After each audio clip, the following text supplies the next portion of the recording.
আজকে আমি বানাবো ডিম দিয়ে আলু ভাজা। তার জন্য পেঁয়াজ নিয়ে নিয়েছি, নুন নিয়ে নিয়েছি, হলুদ নিয়ে নিয়েছি, নিয়ে এগুলো একসঙ্গে মাখাবো।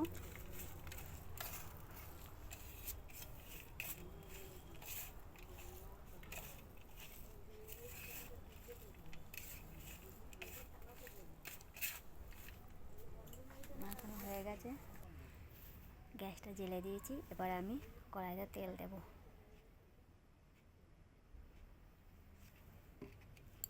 তেলটা গরম হোক, একটু কড়াটাও জোরে দিয়েছি, তেলটা গরম হয়ে যাক।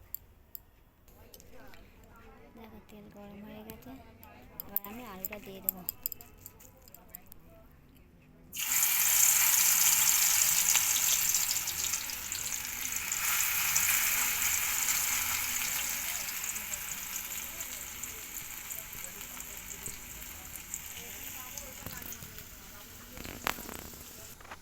দেখো আলুটা দিয়ে দিয়েছি।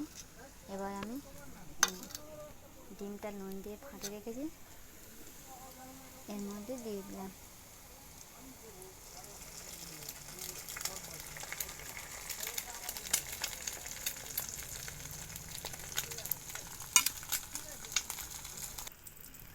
দেখো আমি এবার উল্টে দিচ্ছি।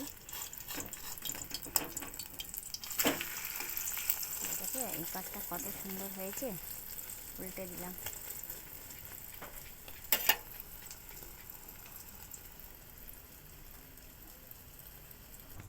দেখো আমার এপিট হয়ে গেছে।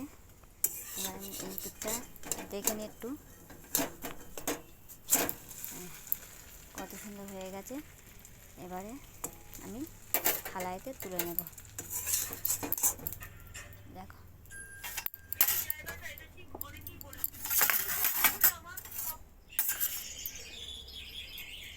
কত সুন্দর দেখতে হয়েছে।